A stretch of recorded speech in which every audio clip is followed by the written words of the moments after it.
Hello, hello, everyone, and welcome to a new edition of ESPN FC. I'm Alexis Nunes, back in the chair alongside Stevie, Nicol, and Ale Moreno. Now, Ale, do you sense a little bit of stress in the air? There are some of us. There's some of that us are barely hanging on. Barely hanging on. We'll get to that in a bit. Something else that we're going to get to later on in the show is El Clasico. We continue our countdown. We're going to check in with our crew on the ground in Madrid as Real Madrid get ready to host Barcelona in less than 24 hours. But let's get to the Premier League, shall we? The struggles continue for Liverpool indeed. A 3-2 loss away at the G-Tech to Brentford. Now 4 straight losses in the Premier League. The last time they won a game was the Merseyside derby back in September. All right, let's get straight into it, shall we? And let's welcome in our Don Hutchison to look back on this one. But Don, I'm going to ignore that smile on your face because we are very concerned here in studio. It's been a while since I've seen Stevie Nicol this stressed, this red. Stevie, I'm surprised you've been mustering up a smile. You got to smile, ain't you? Even Ale looked at me and said, let's just leave him. But Stevie, what's going wrong now? How do you explain what we just saw? I'll be honest with you, I'm absolutely shell-shocked. And I'm not shell-shocked because Liverpool lost a game, because you can always lose a game. But it's the manner in which Liverpool are losing games. You know, we talked about how it was going to be a matter of time for everybody to settle in and get to know each other. It was a matter of time when they would actually start playing their football. Well, it seems to, we've gone past that. Now, there's a huge problem. There's a real problem because there is absolutely nothing, again, about this Liverpool performance that would suggest that it's going to get any better. Again, the back line was a complete shambles. Again, the changes that were made. Szoboszlai ends up going from midfield back to right back again. You take the left back, Kerkez off. You're shuffling about the middle of the park. We're getting nothing from the front players.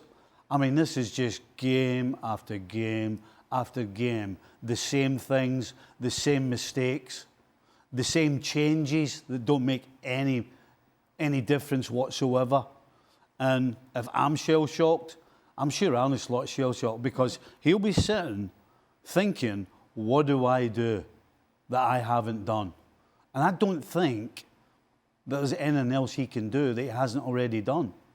You know, yes, the coach takes the blame when the side's losing, it's not playing well. We always point towards the coach. He's the leader. He's the guy that has to sort it out. He's the guy that has to figure out how to put the pieces of the puzzle together in order to make it work. Well, he's not doing that. Not this season.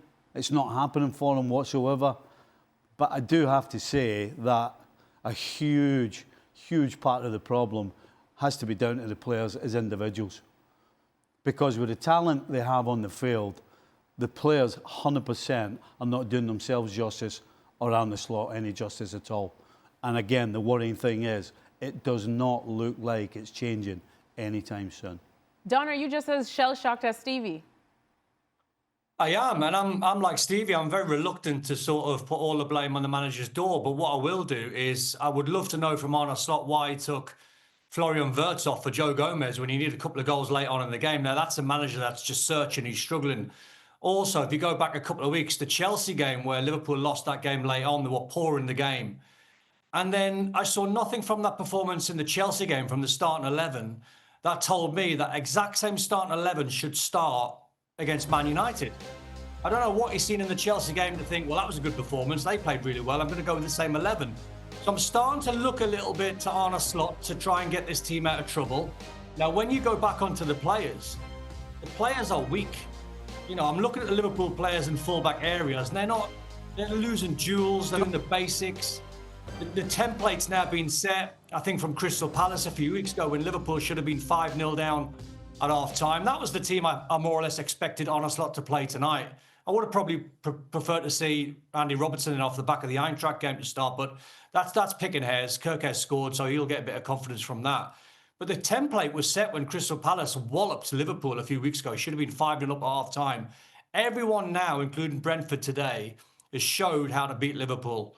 You make them don't do the basics. They can't win any fight balls. Apart from Szoboszlai, who was Liverpool's best player by a mile today, no one really had any fight in them. Every time a ball got flipped over the top, Liverpool were in trouble. Konate seems to have gone backwards.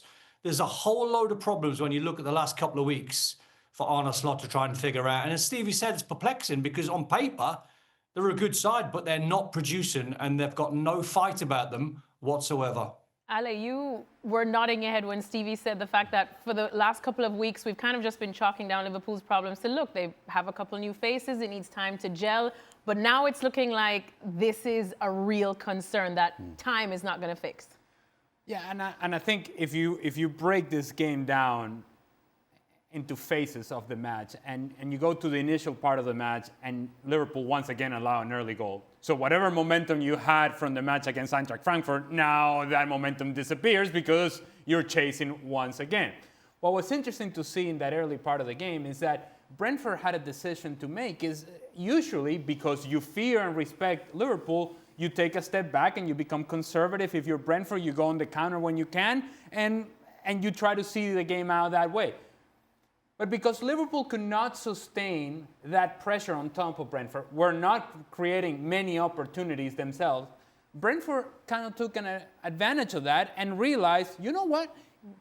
If we keep the ball, if we turn Liverpool around, if we get on the attack, actually, we're the ones that are going to create chances at home. So that element of fear and respect of Liverpool, I think, is disappearing game by game by game, to the point to where later in the first half, instead of being Liverpool chasing to go and try to tie the game up, it was actually Brentford that looked more likely to score a second, which they did. Here's the second phase of the match that actually I think is even more concerning for Liverpool. They get a goal out of all people, Curtis. You're thinking, if indeed you're Liverpool, if indeed you're the defending champion, if indeed you're the team that we think you are, that come the second half, here we go, Liverpool, all over Brentford. The late show again. And, well, it didn't even need to be the late show. Yeah. What we saw is no show at all. Yeah. 10 minutes in, we're having the discussion, Stevie and I, as we're watching the game. Liverpool haven't even attacked Brentford. It's all been Brentford looking like they're going to score a third goal. It's looking like Brentford like they're going to score a fourth goal. They scored the third, should have scored a fourth on an open header. And that, I think, takes me to the third phase of the match if you're Liverpool. That, again, becomes even more concerning. There's no juice in this team right now. There is no special sauce. You look at the behavior of Brentford when they blocked the shot from Mohamed Salah and the sliding challenge of Van den Beer, as well as Collins, and they clear the ball, clear the danger, and they're all celebrating and sort of kind of supporting each other and giving each other a high five, and they're excited to be around each other. Virgil van Dijk could not be less excited to be playing alongside Curtis. Yeah. And you see it every time that Curtis plays a ball back, Van Dijk is like, you got to be kidding me. And that, I think, tells you the difference between a team in Brentford that today felt like they had juice, like they had the special sauce, and Liverpool, no chance. They have no juice. They have no special sauce. You put those three faces together, that's why you have the struggles that we saw today again. And you know, that's why I'm a little forgiving of Arne Slot, because when you don't see that start to the second half that we expect, if you're Arne Slot, you've got to make changes. You know, there wasn't a player on the field in the second half who was doing anything different pretty much to what they did in the first half. Liverpool had possession in the first half, but just couldn't break them down, never looked like breaking them down.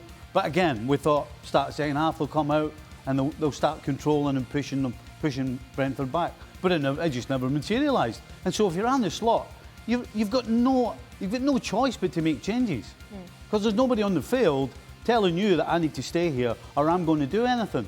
And so part of that chaos is forced upon Arne Slot. He's forced to make all these changes. And at the end of the game, when they lose, and they lose the way they did, it looks like a schoolboy team that, you know, just get him on, pull him there, you go there, you go there. Szoboszlai played in 3 different spots today in one game, again. But Arne Slot's got no choice, because nobody is performing for him at all, apart from maybe Szoboszlai and the goalkeeper. The rest just are not at the races at all. It's very damning to hear you say that. Of course, when Liverpool are looking for that spark, looking for something special in this game, you say you're looking around and there's nobody in there that's really putting up their hand. And this is a team that has Mo Salah. The penalty sums up what Liverpool are right now.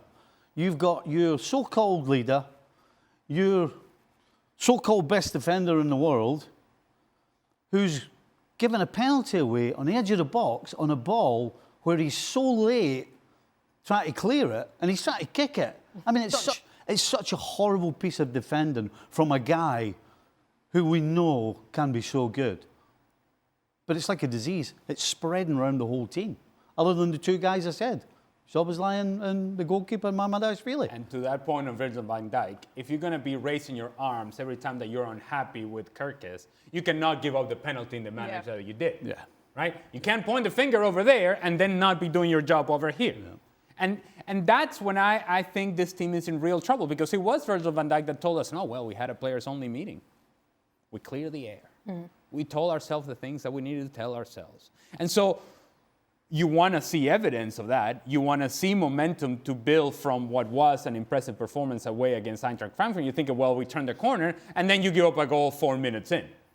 So, yeah, house of cards right now, Liverpool. This whole idea that you've turned the corner, that you're building momentum, it was always going to be about this game against Brentford, and they came up short. Don, what do you think about what the guys are saying, especially the fact that Ale said that Liverpool, one of the most damning things is that they've lost that fear factor, which is absolutely bonkers to think, considering these are the current reigning Premier League champions. They have players like Mo Salah, they have players like Virgil van Dijk as well, but everyone is looking at them now going, we can have a go. Yeah, but the boys are correct. Their eyes don't lie, Alexis. I mean, like, the players are underperforming, but they're not even battling to try and get themselves out of trouble. Sometimes when you lose the amount of games and confidence gets deflated, sometimes what you've got to do is you've got to go back to basics and you say, right, well, let's dig in today. The worst case scenario, we get a 0-0 against Brentford and we feel as though we're hard to beat and you have control in the game. The boys are right. I mean, especially when you look back at the Man United game last week, where at least Liverpool showed chaos. At least Liverpool could have scored 5 or 6 or 7 because so many attacking players were on show. When they needed chaos today, it was Brentford that should have scored more goals. They were the ones that were taking the game to Liverpool. Now, the Liverpool players now, you know, they've got to react. They've got Crystal Palace again midweek in the Cup. Then they play Aston Villa at home, and then they play Real Madrid. So they're sitting in 6th spot at the moment in the Premier League, and it could get worse. They could go down to 7th or 8th after the teams behind them play tomorrow. So Arne Slot will be scratching his head tonight thinking, what on earth has gone wrong from the end of last season to what's happened now? And Liverpool don't need chaos. Arne Slot doesn't want chaos.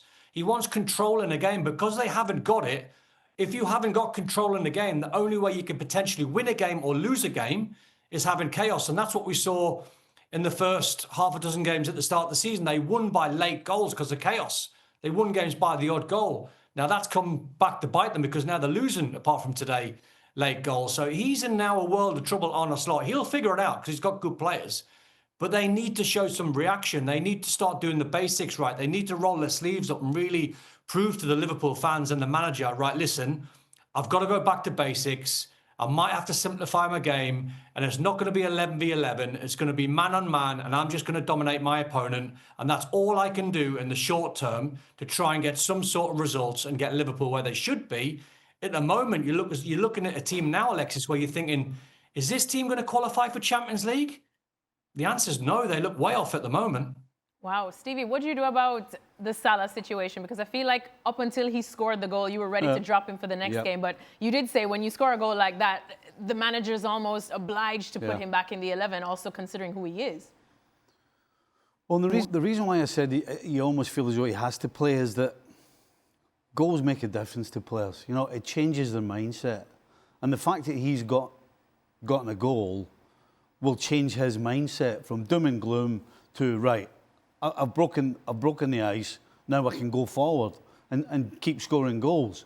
And so, do you really turn around and not play him?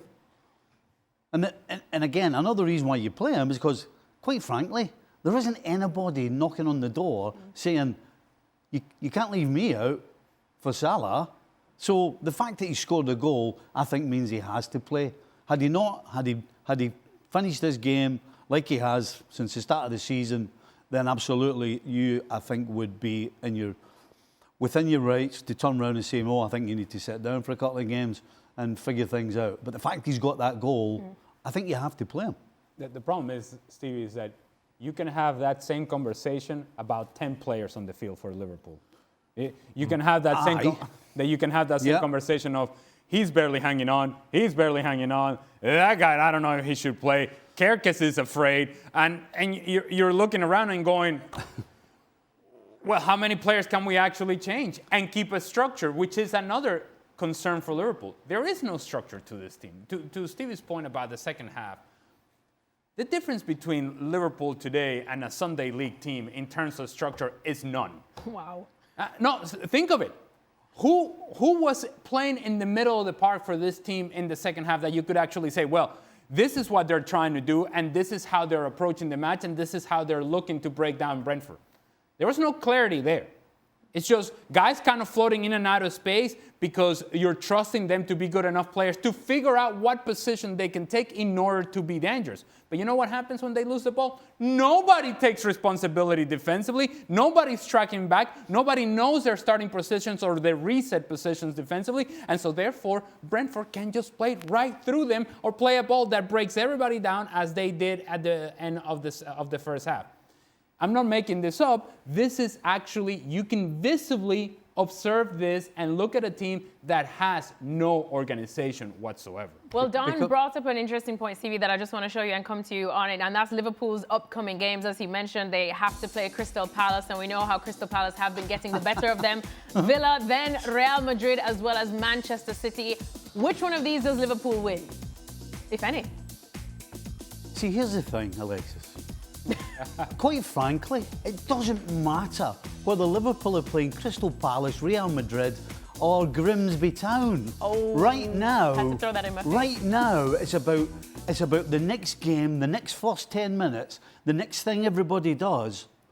It really doesn't matter who Liverpool are up against right now, unless it's Eintracht Frankfurt. and the last time I looked, they're still playing in the Bundesliga. Yes, they are. And they're not in the Carabao Cup. Nope. So right now, for Arne Slot, it's about the next block of 10 or 15 minutes to try and figure this team out. And what Ali was, the point about Salah, Ali's talking about there are so many people in the same position. That's another reason why you play Salah, because Arne Slot is sitting trying to figure out, how do I get 9 different guys? How do I find the spark to get them going? Well, Mo Salah's just solved that one for you because he's got the goal. So now you've got to look at the other 8. I mean, problem after problem. But yeah, doesn't matter who they play. It's the next block of 10, 20 minutes, 30 minutes, whatever it is, to start building. And I said it last week, you have to start at the back. You've got to start at the back. You've got to have a strong foundation. Don't be giving goals away. As long as you don't lose any goals, with the talent you have, you think eventually it's going to start working, like it did the first 5 games of the season. Because that's the only reason they won the games, because the talent they've got, actually, somebody stepped up. But if you keep throwing the ball in the back of your own net, then you're putting even more pressure on the forward guys who are struggling as we speak. So, yeah, it's a whole lot of problems and not very many answers right now. Are you tired of talking about Liverpool yet? Do you want us to move on? Because I feel Not like to the Man more United. we go, Can we the leave redder he United gets. Yes, indeed. No more distress. Manchester United now with 3 wins in a row. What a time to be alive. Let's have a look at the top half of the standings, shall we? Manchester United now in the top 4. Look at that. Wow. 2 positions ahead of the Premier League champions, Liverpool. Who would have thought? Wow. All right, let's get into this one. How desperate are you? I mean, the fact that you To get 3 wins in a row, you should be desperate to get 3 wins in a row. You are the happiest girl on the planet and you're sitting in 4th. Because did you not see what United did last season? I'm just saying, it's incredible how wouldn't you like to happy sit you in are 4th? because you're 4th. Wouldn't you love to sit in 4th tonight? That's what I thought. Well, I can't. I'm too busy cleaning that Premier League title we got last year. With what? With some of the tears? We forgot with some of the tears that you guys have been shedding. We forgot we had to play this year because we're too busy cleaning the silverware. All right. Don, let me come to you for some fresh opinions, shall we? Manchester United, 3 wins in a row right now. Signs of improvement. We're always hesitant to feel like they're turning a corner. But what do you think after what we saw today? I hope this pesky Dan Thomas is watching tonight, because I remember when I predicted Man U for a top 4 to 6 finish at the start of the season. He went go all in on me. yourself. So did Ali. There you go. See? What a classic. Hey? You get 6,000 things wrong. And for 10 minutes, you got one right because they're not finishing in the top 4. I'm not going to wrong, Don, because I made that prediction as well. Come on. And we were laughed at, Don. Sorry, I'll tell you what my analysis watching Man U today. Great win, fantastic win. The boy on Instagram who's searching for 5 wins on the spin to try and get his Barnet cut is going to be ecstatic. He's so close. But I watched the Man United team today that played off the back of the Liverpool win. They had so much confidence. I think if Man United lose that game or draw that game against Liverpool, I wouldn't have sort of say Man United players today. They just had so much confidence. And I say this very... In a complimentary way. They had a little bit of arrogance about them with Cunha and Buemo. I thought they played well. I thought they stroked the ball around really well. I thought the win against Liverpool last week put them in really good stead. And that was always going to be the test. Will it be the same old Man United off the back of a Liverpool win? Will they let you down again and lose against Brighton today? Absolutely not. Terrific win for them. You know the biggest thing for me? When you sign players, particularly when you're in trouble and you're struggling. When you sign players like Cunha and Mbeumo, who come in and absolutely have no worries about what's previously been going in, they're happy to be there, they just want to play, and they're going to... It's a complete and utter breath of fresh air. And you saw... If you ever needed proof of that, you saw that today with Cunha and Mbeumo. You've been very impressed by Mbeumo specifically. The way he took his goals and just his all-round... You know, he's megging people. He was megging people today. And Cunha just, again, he makes everybody around him react in a positive manner. And that's what United were today. From the first minute, not to the last, because they did have a little panic up for 10 minutes. But for the majority of this game, they were on the front foot. They were closing Brighton down early. Yes, Brighton, what they try to do, play out. But then... That's only because Manchester United forced them into those mistakes, because they were bright, because they wanted to go forward, led by particularly Cunha and Mbeumo. And so, yeah, they deserve to win this game way easier than they did. Threw a little bit of drama in, but as they do. But no, this was easily their best performance of the season. There's an aura of confidence about Manchester United. Certainly today and in this game, and based on today's evidence, an aura of confidence that you see on Cunha, that you see on Mbeumo, that you see overall on this team that defensively is willing to together go and press the ball, albeit against a team that invited that pressure because they played and overplayed and turned the ball over in bad areas, which then allowed Manchester United to really take a step forward. That played into the hands of Manchester United. My only concern would be that at 3-0, it felt like a dominant performance, like a comfortable, confident, dare I say, aura of confidence about Manchester United. And it's almost as if the scar tissue, it's almost as if the skeletons in the closet, the demons were coming back. It's like, no. It cannot be comfortable because we don't feel good if it's comfortable. And what I thought was the importance of a crowd at Old Trafford that have had many chances and many opportunities to see bad after bad performance, and they could have just as easily go down the path of, oh no, here we go again, we're gonna give this up, oh no, not against Brighton again, no. Yeah. Instead, they elevated the team late in the match, and it almost as if, no, we cannot give this up, let's get after it. And they go and score the 4th goal. And the explosion of excitement in that stadium is like, yes, it's happening. This team dominated today. They were good today. They closed out the match in style. They won it 4-2, 3 points. Look at Manchester United flying around. be excited if you're a Manchester United fan about today.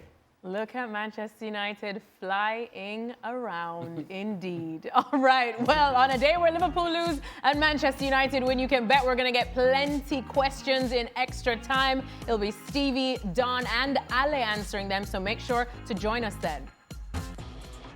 All right, let's head on over to España, shall we? For the Marca newspaper, the Clasico is on fire. Less than 24 hours away, it all goes down at the Santiago Bernabeu. Now, we do know that Lamine Yamal added some fuel to the fire with some spicy comments that we talked about on yesterday's show. Well, Xabi Alonso was asked about them repeatedly in his presser.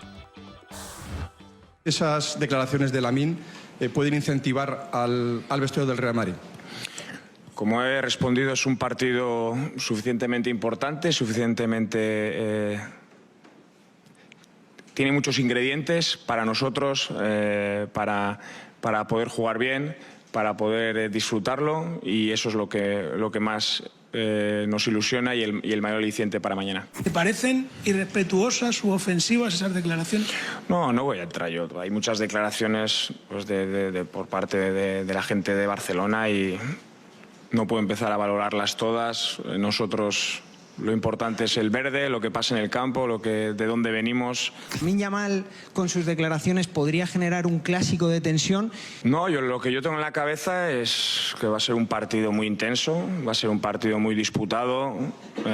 Sabemos que puede haber momentos para todo, tenemos que estar preparados, competir al máximo nivel, que los jugadores tengan esa energía, esa adrenalina necesaria para jugar un partido top. All right, let's welcome in our very dapper crew over in Madrid. Sid Lowe, Luis Garcia, and Ian Dark. Sid, let me start with you because Ale always attacks us and says that we live for the drama, we over-sensationalize things, which is what we were hoping for when Lamine Yamal made these comments. But Xabi wasn't biting, was he? I mean, what makes Ali think that we like the drama when someone decides to ask Xabi Alonso about this and he doesn't bite on it? So tell you what, I'll ask again. Doesn't bite. You know what? I'll try again. Doesn't bite. You know what? He doesn't bite. I'll try again. Doesn't bite. I'll try again. Doesn't bite. It's like, give up. It's not going to happen. He's not going to be drawn into it. And do you know what? That little remark in which Xabi Alonso says, there's enough being said from Barcelona, I don't need to get into this. That will be the thing that everyone picks up on now. I mean, I get the feeling, do you know what? I get the feeling that here we are laughing about it. I reckon Lamine Yamal is at home laughing about this too. I don't think he's remotely bothered about this. Do you, Ian? I think he likes stirring it up. I think everybody likes stirring it up. Everybody wants to get into the drama of this game, and it's quite harmless stuff. But, I mean, that must be a worry for Real Madrid, how Carreras is going to cope with Yamal. Should we look at the other side, Luis, the other side of the pitch? How important do you think it is for Barcelona, the fact that Rafinha's missing? It's a big part. It's a very important piece that Barcelona is not going to have. I'm not saying that because of Rafinha, maybe they are going to be in trouble against Real Madrid, because already playing against Real Madrid is going to be difficult. But you are missing not only a fantastic player, not one of the best players of Barcelona last season, but you are missing your leader, your captain, someone who last year showed that he was the first one on the press, the first one running, not only in attack, but also in defense, changing players, putting under pressure the opponent. And right now, Barcelona doesn't have that many. At the back, we are missing a very important piece. We've been talking a lot about Nicol Martinez, how important he was in the middle of the defense and leading that lineup from back to going forward. Well, Rafinha was the player up front doing that. He was the first one leading the team, and the first one that, for the youngster, is always the mentor. He's always the one who they can rely on. And Barcelona against Real Madrid in this kind of moment and in this situation is going to miss a lot, this player. Ali, is that enough drama for you? It was dramatic when Luis almost lost his voice there. That was dramatic. It's because he's up working late. You know, He Luis is one shouted of to our the hardest TV. workers. Look, as it pertains to Xabi Alonso, he gave a clinic on how to answer the question however he wants to answer it. The media, you and Sid and Ian, you can all ask whatever questions you want to ask, but as the person who's actually there in front of the microphone, you answer it however you want to answer it. You are the one that can add fuel to the fire, that can light this thing up, or you can just say, you're asking me about Lamine Yamal, I'll tell you how cute my outfit is. And look, I don't have to entertain the question, I don't have to answer the question, and I don't have to entertain Lamine Yamal nor anybody else for that matter. My priority is my team and for my team to be ready to play. And they better be ready to play, because in the last big game that they had against Atletico Madrid, Xabi Alonso's team was not ready to play. All right, well, Ale, most like many footballers, may not like speaking to us in the media, but Sid Lowe always loves to get the big names, and Sid's been speaking recently with Ivan Rakitic. Let's hear what he has to say. When your friends back home say to you, what's the Clasico like, what do you tell them? It's amazing because there are many questions, and just for me to be part of this amazing game, because everybody, we are just waiting for this game. Now, when I'm outside, I have to enjoy the game from another part, and it's just amazing what everything happened around, and even now, in 2025, much more than maybe some years ago, you know, and I think. It's what everybody wants to know, you know, how it is, how you prepare, what you are doing, how you feel, how is it to score, and these are amazing moments, and I think this is something for the whole life. Did you ask that question as well? When you turn up at Barcelona, do you ask people at the club, and what do they say to you? What do they explain to you about not so much the game itself, but the meaning of the game? Of course, I think I was also lucky that I had in my time guys that already had more than 20 Clásicos, and maybe to listen to them it was to say, we go, we play, and then let's go home, you know. But really to understand, you have to be inside, you know. You have to travel, you have to get in the plane from Barcelona to Madrid, and you really arrive here, when you can really feel the fans and this good pressure, nice pressure, no. This is, I think, when you really understand something crazy happened here. Why weren't you scared of the Bernabeu? Most teams go to the Bernabeu and frightened. That Barcelona team has had a generation of going to the Bernabeu and producing its best performances. I think sometimes it's something about the style of understanding what your team have to do. I think that's why during my years for Madrid it was not easy to play at home against us, because if the pressure of their own fans, they had to push a bit more, they have to try to give a bit more, and then for us to have a bit more space with Leo, Neymar and Luis there in this zone, was maybe sometimes not so bad for us, you know. And even maybe to play in Barcelona, they could wait a bit more to play on this counter attacks. It was a bit better for them, and for us the games in Bernabeu was a bit I can't say easy, but a bit easier for us because we had a bit more space. So Luis, tell us what it's like the night before a Clasico. Is your mind on it? Is it difficult to sleep? Are you thinking about what's going to happen the next day, or are you just watching something on Netflix instead? There was no Netflix back then. That's true. See, that's for sure. No, honestly, I think that it generates a lot of noise around it. But for you, of course, it's a special game. But it depends on your personality. But in my time, when I was going to play for Real Madrid, it was about visualizing myself on the pitch, seeing what I can do against who I was going to play, to be focusing and being ready. But that's it. That's the only thing that you think about that game. It's all about, you are under control. You know what you have to do. Even with the atmosphere that it creates around, it doesn't matter if you play at the Camp Nou or at the Bernabeu, you are under control. Now we've been talking about Lamine Yamal, and if he was watching what we are saying about this question that we are doing to Xabi, to what he's been saying, Lamine Yamal is at home, chilling, doing TikToks and doing his things, and he's not worrying about what is happening around because he's under control. He knows what he has to do on the field, and I'm sure he's going to do a fantastic game. That's what it's all about for a football player. So Luis doesn't get nervous, but do you? A little bit. Honestly, you do a little bit because you know this is a big game that the world is watching and you want to get it right. But look, you know, you can prep the game as the commentator. There's no doubt about that. There's enough drama on that pitch. And, you know, it's worth reminding ourselves, I mean, you know, Sid, the big picture here, I mean, Real Madrid are bursting for revenge. They've lost the last 4 of these things, conceding 16 goals. They've been ripped apart by Rafinha and Lewandowski, both of whom aren't playing tomorrow, and Yamal, who is, and Marcus Rashford, add him to the mix. So there's going to be any number of subplots here tomorrow and lots to talk about. Right, you've just added everything to the mix. Me and Luis have already been through this, so we don't have to do it. You do. Right. What's the prediction? What's the score going to be?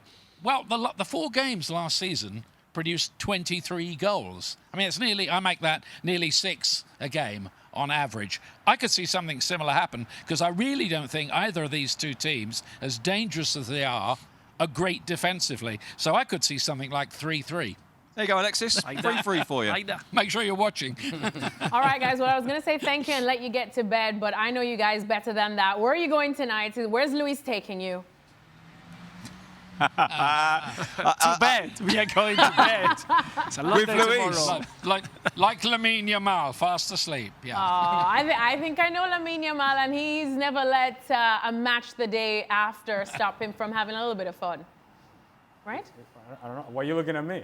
I like you as well. I don't Why don't you ask Xabi Alonso? I'm sure he'll give you an answer. Yes. Xabi has the answer. Xabi indeed has the answer. Thank you guys so much. We'll see if Xabi Alonso indeed does have the answer to win an El Clasico. It has been a while since Real Madrid have gotten the better of Barcelona in this one, especially after what we saw last season. And it all goes down in less than 24 hours. The coverage starts at 10 a.m.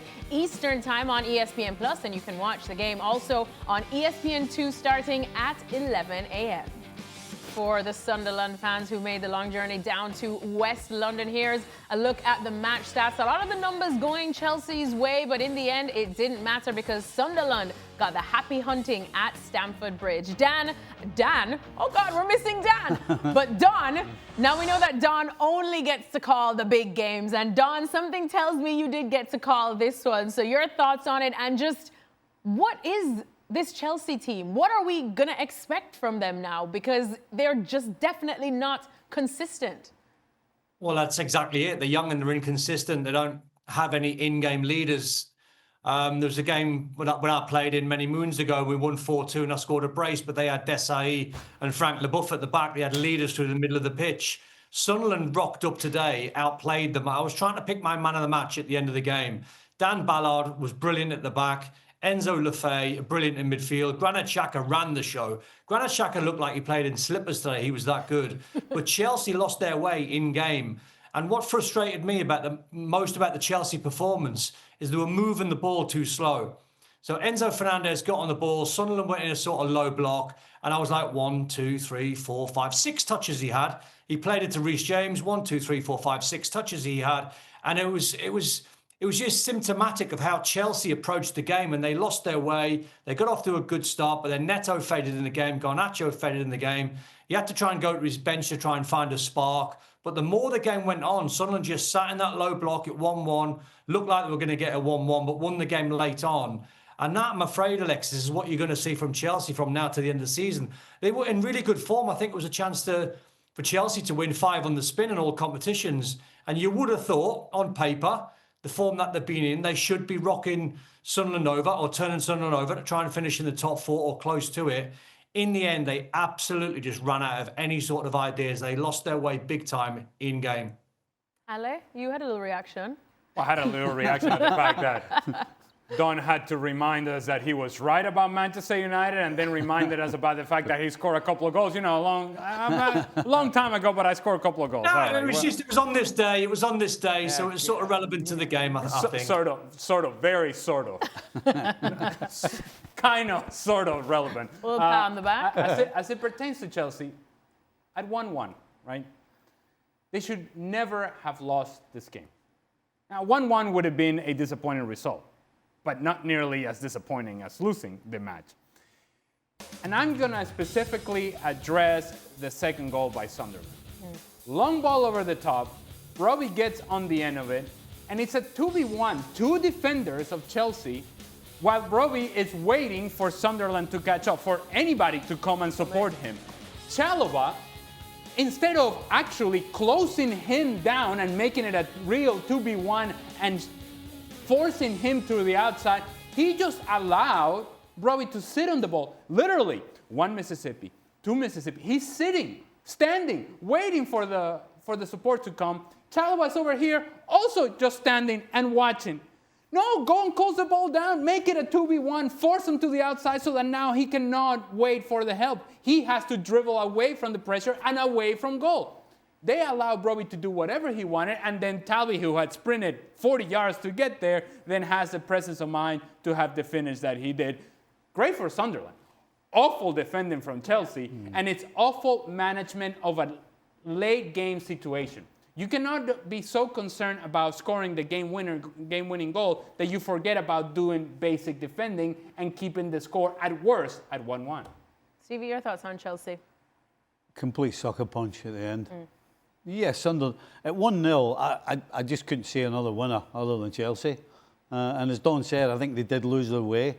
But second half was completely, totally and utterly one-sided.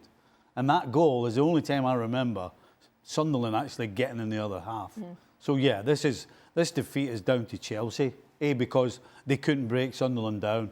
And as Ali said, defensively, that's a shambles. Having dominated so much, it's criminal to actually lose a goal and lose 3 points in the manner they did.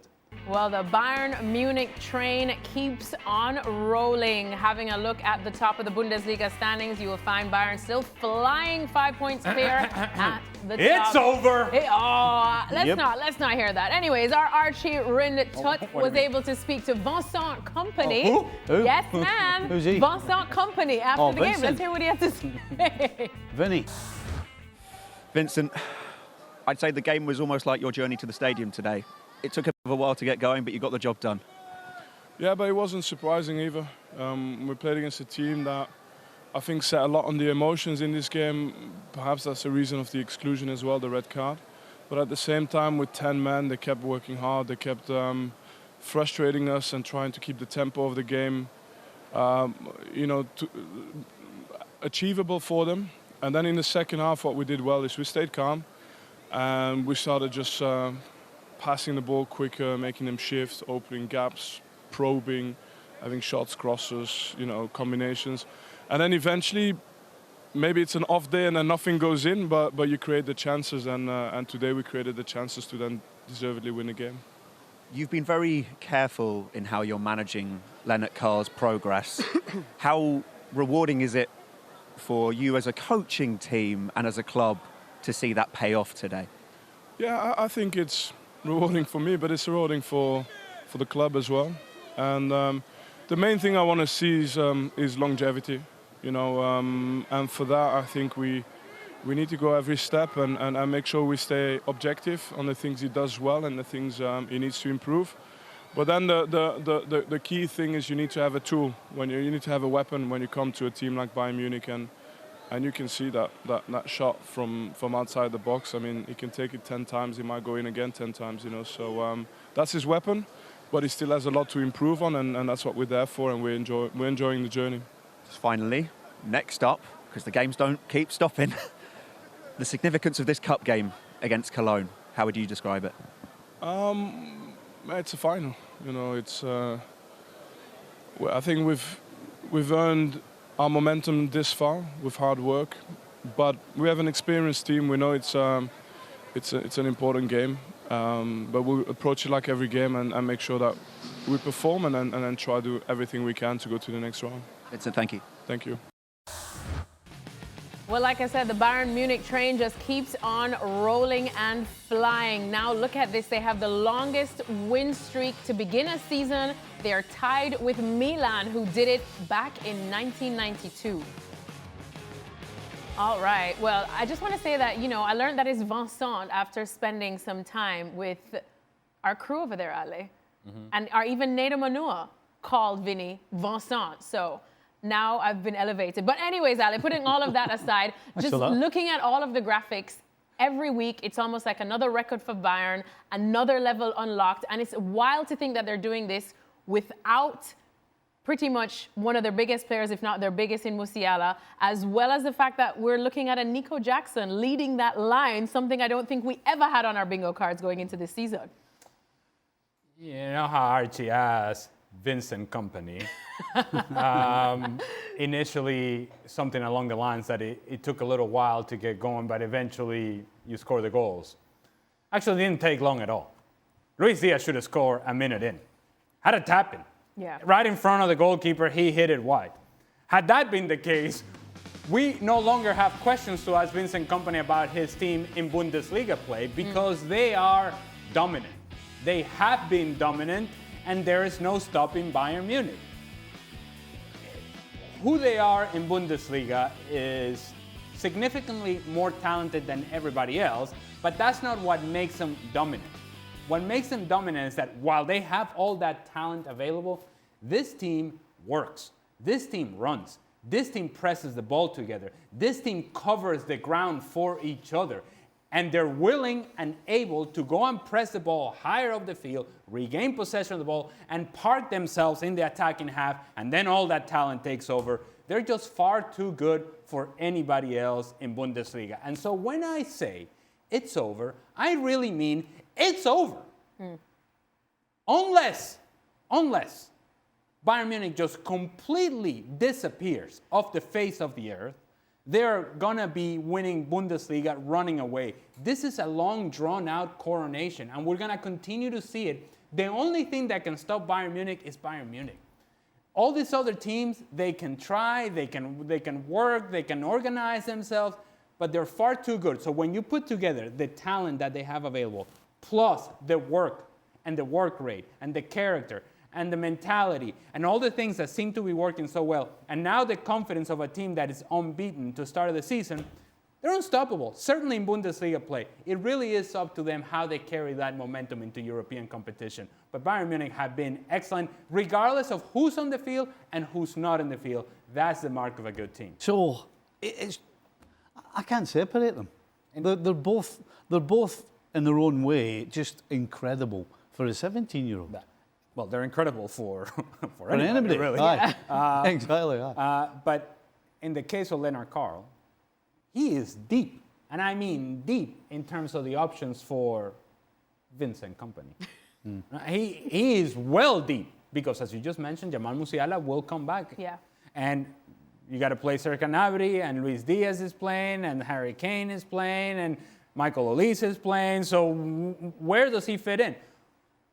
This is what Bayern Munich can do and this coaching staff can do. Because they're so dominant, they can give games to a guy like Lennart Karl coming off the bench, even if you have so many numbers behind the ball as Monchengladbach had today, and said, this kid can actually break them down. And he did. So, again, this is yet another statement of power and strength by Bayern Munich. We have all these guys here, but over here we may have one that is even more special. That when he matures and grows up and actually becomes a player that we think he can become, and if we develop and nurture this talent, this guy can be the really, truly special one. You haven't even seen him. He's over here. And when we show him to you, he is that good and he is that special. Bayern Munich, again, I've said it throughout the early part of the season, and I will continue to say the same thing. There's some out there that may hang on to hope and say, no, the rest of Bundesliga will come back. No, they won't. No, they won't. Bayern Munich is far too good for these other teams. I'm going to give you Stuart Robson's number as well, because Robbo was saying Vincent. You've been polite. I'm not going to win it over, but there's plenty more Bundesliga action coming your way on our network on Sunday. Leverkusen even when you say Vincent, it just doesn't flow. I tried. I was speaking with Derek Ray for long enough to try and get the pronunciation. That's your problem. There we go. First issue. We're just going to call him Vinny. I call him Vinny anyway. Let's head to the MLS playoffs. Now remember, this is the best of three. Lionel Messi here for Inter Miami, getting his Golden Boot trophy before the game as they take on Nashville. 19 minutes in now, Luis Suarez finding Messi, and I mean, obviously. A header? He can do it all. When was the last time he scored a header? Ooh, that's a good stat. I'm sure Alexis has that information readily available on that computer. I was flying back from London when this game was going on. I don't see many of them. 62nd minute now, Allende doubling Inter Miami's lead. Good serves on the right-hand side. It is a good header from Tadeo Allende. 2-0. Uh-oh. You just watch this, Stevie. Oh, no. Oh, no. Oh, you what hate an to see absolute shambles. Oh, no. The goalie. Catastrophic. Oh, man. This is why we can't have Xhaka on Bundesliga Xhaka duties. This is also not... Because we need him here. It's not exactly great goalkeeping here either. That keeps the tie. But at least Dan still get that consolation goal. Shaq, catastrophic. Keeps the tie alive. All right, so Inter Miami drawing first blood in this best of 3 against Nashville. They meet again this Saturday.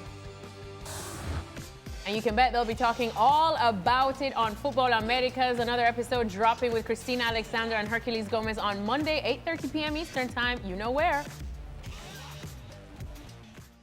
All right, we've had such a lovely day, and we're not stopping yet. Don't go anywhere. That's it for this show. But Extra Time is next.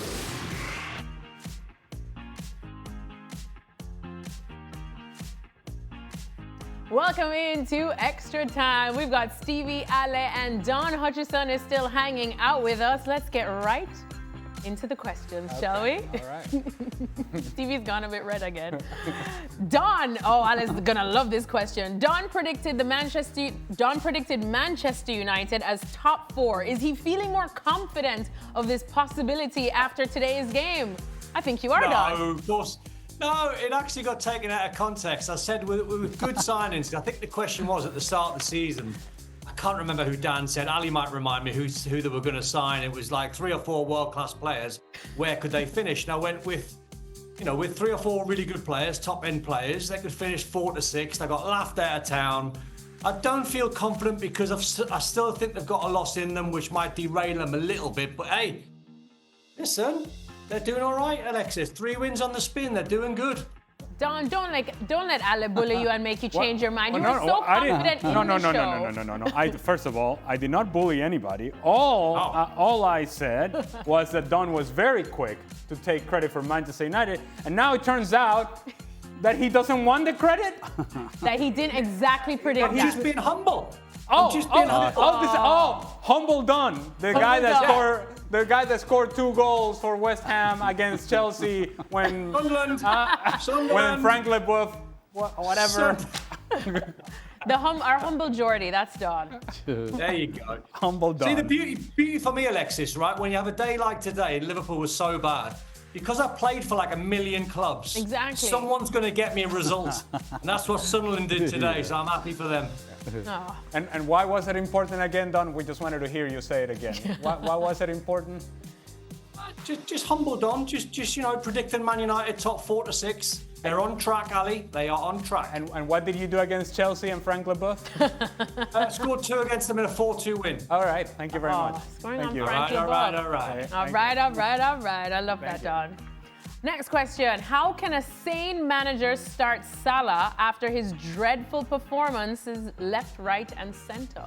Because he scored 1,000 goals in the last 9 years. Wow, that's the most defensive I've seen you about Mo Salah, because you were ready to drop him as well.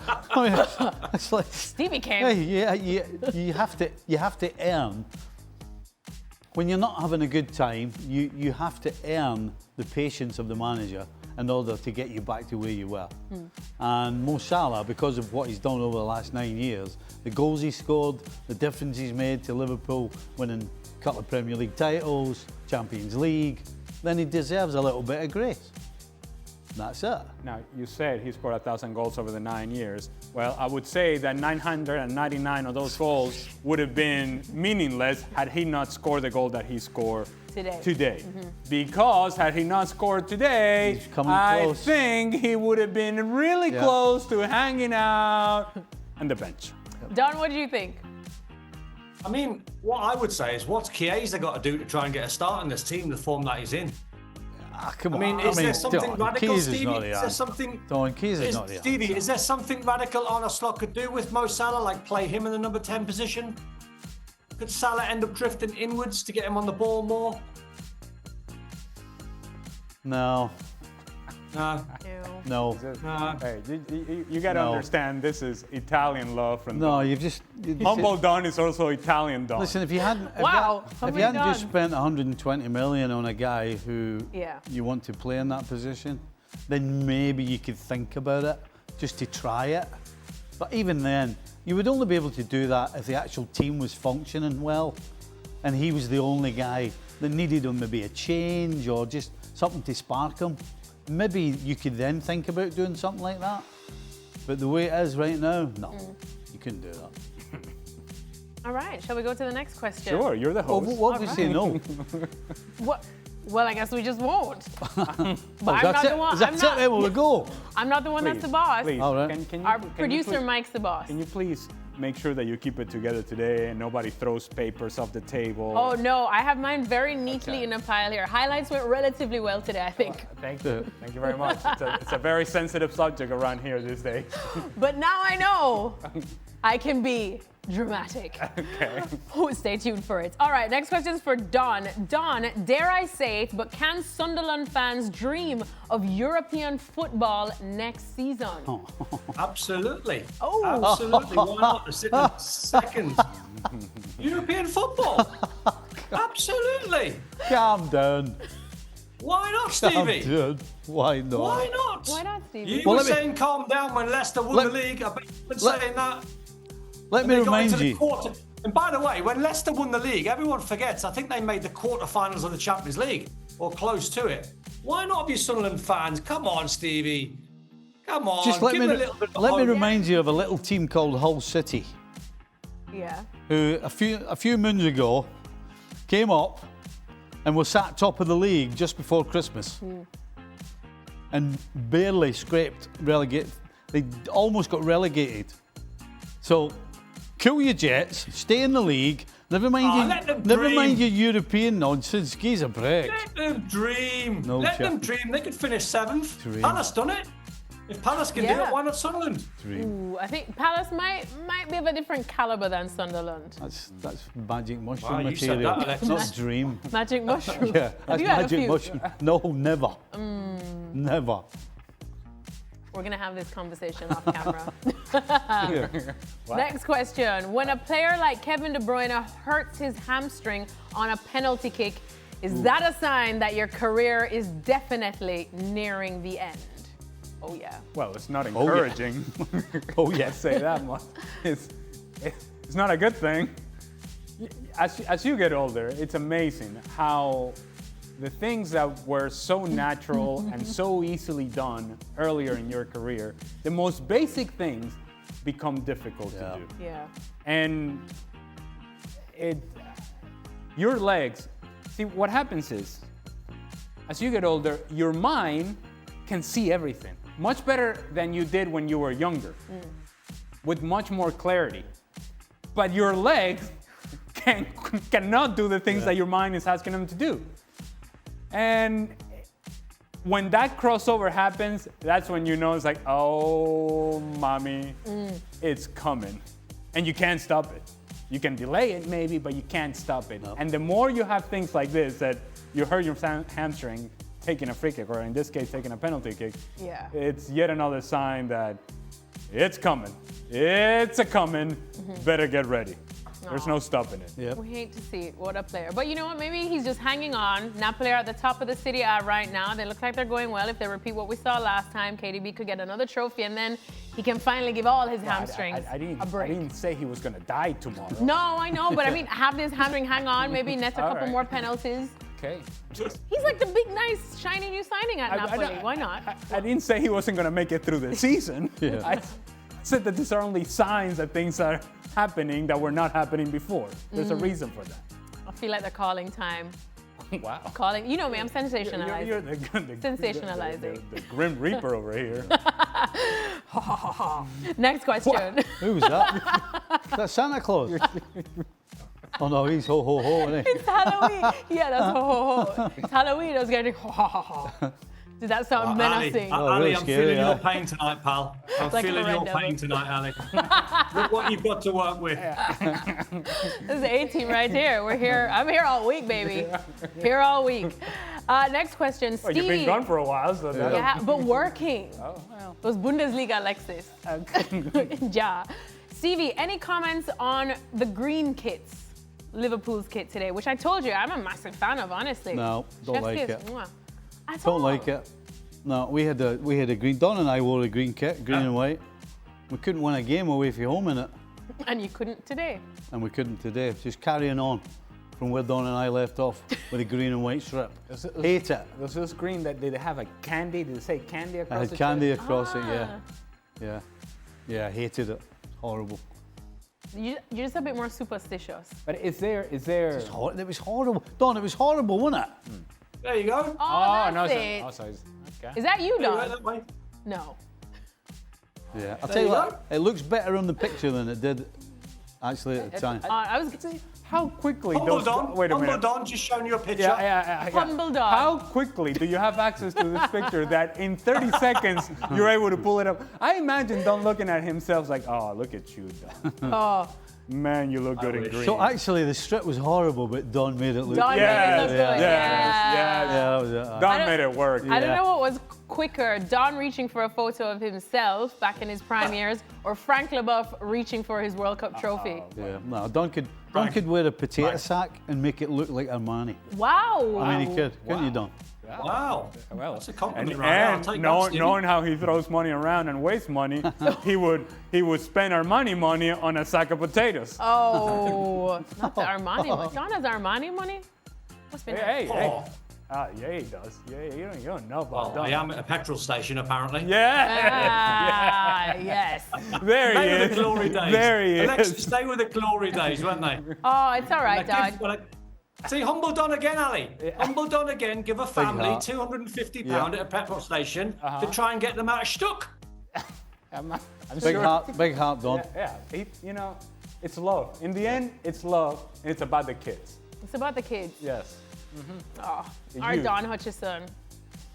Can a heart get any bigger than his? A heart, I said, not head. Final question. Did Liverpool misjudge spending €365 million on Isak, Wirtz and Ekitike? All central, without width or flair. Is their attack too predictable? Steve, you want to go first? Well, you can't see it without width or flair. I mean, Gakpo and Salah were frightening last year. Yeah. So you can't say that. And you can't say, when you've got an opportunity to sign those three players, you can't turn them down. Yeah. So especially when one is literally throwing a tantrum and going on strike to join you. I mean, it's a tough one because it just, even though we've all been involved in football, even I think we all still fall into the trap of looking at the names on paper and thinking it's going to be a certain thing. And then when it doesn't work, you kind of step back and you go, I should have known better. You're as good as they are, you're making 3 changes there, you're making 2 changes in the back line.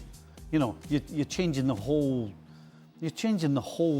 team pretty much from a well-oiled machine to try to stick new parts in it that don't fit. To Don's sack of potatoes. So yeah, it's you know what? Do you know what? That a question, Alexis. You wouldn't sign 2 Harry Kanes, would you, to play in the same team? And you wouldn't sign 2 Erling Haalands to play in the same team. You wouldn't sign 2 Gyökeres to play in the same team. That's what Liverpool have done with Isak and Ekitike. They both are exactly the same player. And I know Ali's going to hate me for saying this, but I said it a few weeks ago. If you're going to break a British transfer record, sign Julian Alvarez. He would have been the game changer. You don't need Isak and Ekitike. Now you've got a problem. How are you going to get them into the team? Just saying. It's a now fair game to bring up all the times that Don is wrong. Because if this is what we're going to do in the show, it's like, I told you so. We don't have time to do that. We've got to get home We'll tonight. start keeping lists. Name my top 3, Ali. Name my top 3 I've got wrong. We'll start with the percentage questions. Yeah. And we'll work our way down from there. Oh, Don's percentages. Love it. Second only to our Shaka's power. Where's Harry Kane playing right now? It's Bayern Munich, correct? Mm-hmm.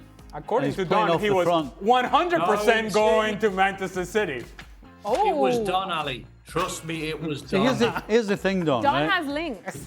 I sense, Don, that you have links. You got Harry Kane playing off the front, right, for Bayern. Yeah. So why would you not have another Harry Kane playing up front instead of Nicholas? You wouldn't. Instead of Nicholas Jackson. Stevie. Instead of Nicholas Jackson. You wouldn't have two Harry Kanes in the same team. Come on. Why not? One can play up front and the other can play off the front.